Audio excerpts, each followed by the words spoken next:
नमस्कार। चलिए आज एक सफर पर निकलते हैं। समुद्र की ऊपरी सतह से लेकर उसके सबसे गहरे, सबसे रहस्यमयी कोने तक। तो तैयार हो जाइए, हम गोता लगाने वाले हैं। ये सवाल काफी दिलचस्प है ना? जरा सोचिए, हमने लाखों किलोमीटर दूर चांद और मंगल तक के नक्शे बना लिए हैं, लेकिन अपनी ही धरती का जो 70% हिस्सा है, यानी हमारे महासागर, उनके बारे में हम लगभग कुछ भी नहीं जानते। ये जो आंकड़े हैं ना, ये वाकई चौंका देते हैं। पृथ्वी के महासागर के तल का सिर्फ 26.1% हिस्सा ही हम मैप कर पाए हैं। इसका मतलब है कि लगभग 3/4 हिस्सा आज भी हमारे लिए एक पहेली है। तो आज हम इसी अनजानी दुनिया में उतर रहे हैं। तो हमारी ये यात्रा शुरू होती है सबसे जानी पहचानी परत से, जिसे एपिपेलाजिक जोन कहते हैं। ये समंदर का वो हिस्सा है जिसे हम और आप जानते हैं, जो सतह से करीब 200 मीटर नीचे तक फैला हुआ है। यहाँ सूरज की रोशनी खूब आती है, जिसकी वजह से फोटोसिंथेसिस होता है, और इसी के कारण यहाँ समुद्री पेड़ पौधों और अनगिनत तरह के समुद्री जीवों की भरमार है। लेकिन यहाँ एक बहुत बड़ी चुनौती भी है, वो है शिकारी। सतह पर देखने में सब शांत लग सकता है, पर इस धोखे में मत आइएगा। ये जो सूरज की रोशनी वाला इलाका है ना, ये खतरनाक शिकारियों से भरा पड़ा है, बिल्कुल इस ग्रेट व्हाइट शार्क की तरह। यहाँ असल में जीवन और मौत का खेल हर पल हर सेकंड चलता रहता है। अच्छा, अब थोड़ा और नीचे चलते हैं, 200 मीटर से 1000 मीटर की गहराई तक। इसे कहते हैं मेसोपेलाजिक जोन। यहाँ सूरज की रोशनी अब कम होने लगती है और माहौल बहुत तेजी से बदल जाता है।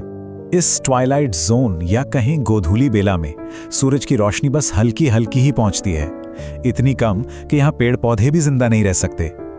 अब यहाँ जिंदा रहने का सिर्फ एक ही मतलब है, अंधेरे के हिसाब से खुद को ढालना। इस धुंधले के में जिंदा रहने के लिए यहाँ के जीवों ने कुछ गजब के तरीके अपनाए हैं, जैसे कि लैंसेट फिश और वाइपर फिश। इनकी आंखें बहुत बड़ी होती हैं ताकि रोशनी की हर एक किरण को पकड़ सकें, और दांत खंजर जैसे तेज। ये जीव वर्टिकल माइग्रेशन भी करते हैं, मतलब दिन के वक्त गहराई में छिप जाते हैं और रात होते ही खाने की तलाश में सतह की ओर आ जाते हैं। चलिए अब हम 1000 मीटर से भी और नीचे जा रहे हैं, बाथेपेलाजिक जोन में। ये एक ऐसी दुनिया है जहां घना पूरा अंधेरा है और यहाँ के जीव अपनी रोशनी खुद बनाते हैं। इसे मिडनाइट जोन भी कहते हैं, और यहाँ सूरज की रोशनी का एक कतरा तक नहीं पहुंचता। सोचिए, यहाँ के जीवों के लिए सबसे बड़ी चुनौती क्या होगी? एक, खाना ढूंढना, और दूसरा, इस अंतहीन अंधेरे में प्रजनन के लिए एक साथी को खोजना। तो सवाल ये है कि इस घोर अंधेरे में जीवन आखिर चलता कैसे है? जवाब है बायोल्यूमिनेसेंस, मतलब यहाँ के जीव अपनी रोशनी खुद पैदा करते हैं।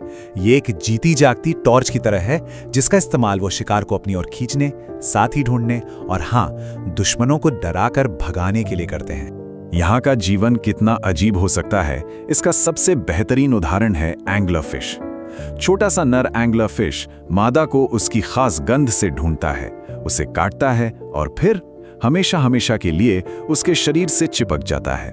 वो एक परजीवी की तरह जीता है, जो खाने पीने के लिए पूरी तरह से मादा पर निर्भर रहता है।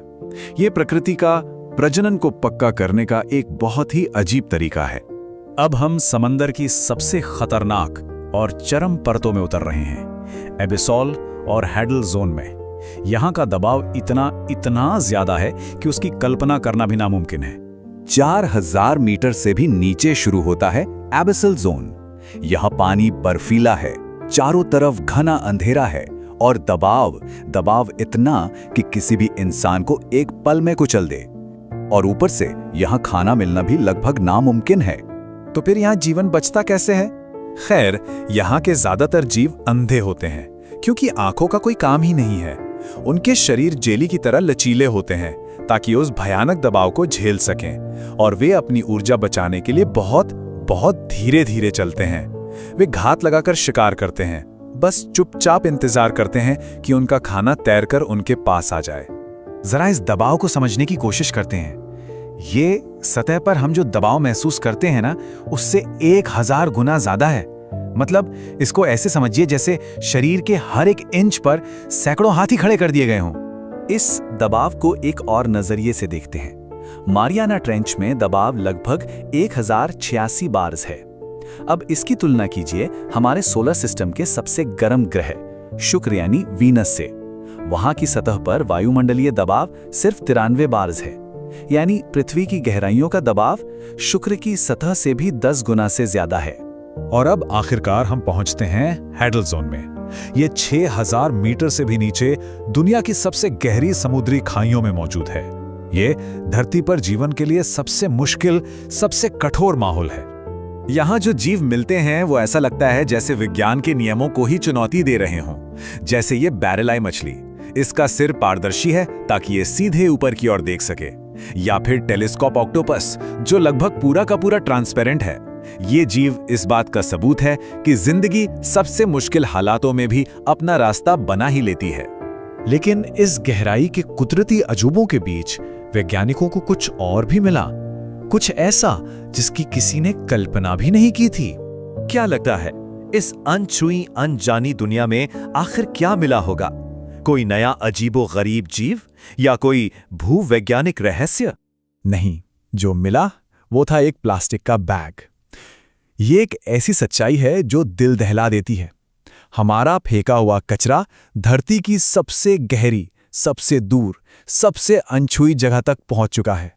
ये बात हालात की गंभीरता को साफ साफ बताती है। जहां हम खुद नहीं पहुंच पाए वहां हमारा कचरा पहुंच गया है और वहां के बेहद नाजुक इकोसिस्टम को तबाह कर रहा है।